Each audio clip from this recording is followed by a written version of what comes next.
ভোলা সদর উপজেলার ভেলুমিয়া ইউনিয়নের চর রমেশ গ্রামে ঘটেছে এক চাঞ্চল্যকর ঘটনা। দাফনের 18 দিন পর মরিয়ম নামে এক তরুণীর কবর খুঁড়ে দেখেছেন তার স্বজনরা। ঘটনাটি ঘিরে এলাকায় ব্যাপক আলোচনা ও কৌতূহলের সৃষ্টি হয়েছে। জানা যায়, মরিয়ম জীবিকার তাগিদে দীর্ঘদিন চট্টগ্রামের একটি গার্মেন্টসে কাজ করতেন। কোরবানির ঈদের ছুটিতে বাড়িতে এসে অসুস্থ হয়ে পড়েন তিনি। পরিবারের সদস্যরা বাড়িতে চিকিৎসা দিলেও ঈদের দিন ভোরে তিনি মারা যান। পরে জানাজা শেষে পারিবারিক কবরস্থানে তাকে দাফন করা হয়। দাফনের কয়েকদিন পর এলাকায় গুজব ছড়িয়ে পড়ে যে মরিয়মের কবর থেকে সুগন্ধি বের হচ্ছে। একই সঙ্গে পরিবারের কয়েকজন সদস্য দাবি করেন তারা স্বপ্নে দেখেছেন মরিয়ম কবরের ভেতরে জীবিত রয়েছেন এবং তাকে জীবিত অবস্থায় দাফন করা হয়েছে। এমন খবর দ্রুত ছড়িয়ে পড়লে প্রতিদিনই কবরটি দেখতে ভিড় করতে থাকেন উৎসুক মানুষ।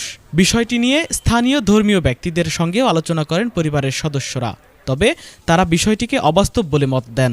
এরপরও সন্দেহ দূর করতে মঙ্গলবার বিকেলে কয়েকশো মানুষের উপস্থিতিতে কবর খোঁড়ার সিদ্ধান্ত নেয় পরিবার। কবর খোঁড়ার পর দেখা যায় মরিয়মের মরদেহ স্বাভাবিকভাবেই পচন প্রক্রিয়ার মধ্যে রয়েছে। জীবিত থাকার কোনো সত্যতা পাওয়া যায়নি। স্থানীয়দের ধারণা, পরিবারের উপার্জনক্ষম সদস্যকে হারানোর শোক ও মানসিক চাপ থেকেই এমন স্বপ্ন ও গুজবের জন্ম হতে পারে। ঘটনার পর পরিবারের সদস্যরাও জানিয়েছেন সন্দেহ দূর করার জন্যই কবর খোঁড়া হয়েছিল এবং এখন তাদের সেই সন্দেহের অবসান হয়েছে। ঈদের রাত্রে মারা গেছে, রাত্রে 4টার দিকে মারা গেছে, 7:30 8টার দিকে কবর দিলাম। আমিও ছিলাম কবরস্থানে কবর দেওয়ার সময়।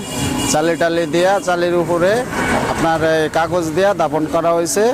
তো কবর ভালো ছিল, গতকালকের থেকে কবরটা মাঝখান দিয়ে ভাঙ্গা গেছে। আর মেয়ের ভাই এবং মেয়ের খালা, মেয়ের বোন এগুলো স্বপ্নে দেখাইতেছে যে আমারে যাতে মাটি দিয়ে রাখছস, আমারে তুলিয়া নেই।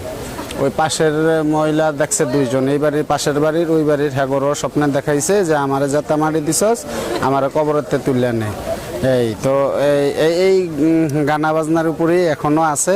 সকাল হইতে মনে হয় হাজার হাজার লোক দূর দূরান্ত এদিকে দেখছে। এখানে দেখতে আসলাম যে একটা মেয়ে মারা গেছে, মেয়ের লাশ থেকে নাকি আতরের জ্ঞান বেড়াইতেছে। স্বপ্নে অনেকের দেখাইছে যারা যারা মাটি দিছে মেয়ে বলে বাচ্চা আছে, সেটা আমি দেখতে চাইছিলাম। দেখতে আইসা মাঝে শোনাশুনি করলাম যে মেয়ে বাচ্চা আছে, কবর থেকে লাশ উঠাবে। আপনার বেলিমের থেকে ভোলা গেছিলাম, পরে এনদে আইসা আমার গাড়ির লোকেরা বলছিল যে ভাই এনদে গন্ধ কয় কিসের আতরে। পরে কই ভাই এনদে একটা মেয়ে মারা গেছিল, তাই হেঁটে গন্ধ করতেছে। পরে যাই নামাই দিয়ে আসছি, হের পরে আবার আইসা আবার হেরা জিজ্ঞেস করছিল যে এনদে কির গন্ধ কয়, ঠিক আছে। পরে বলছে আতর গন্ধ করতেছে। পরে হেরা খারাটা দেখলো, দেখে রেখে মনে চলে গেলাম।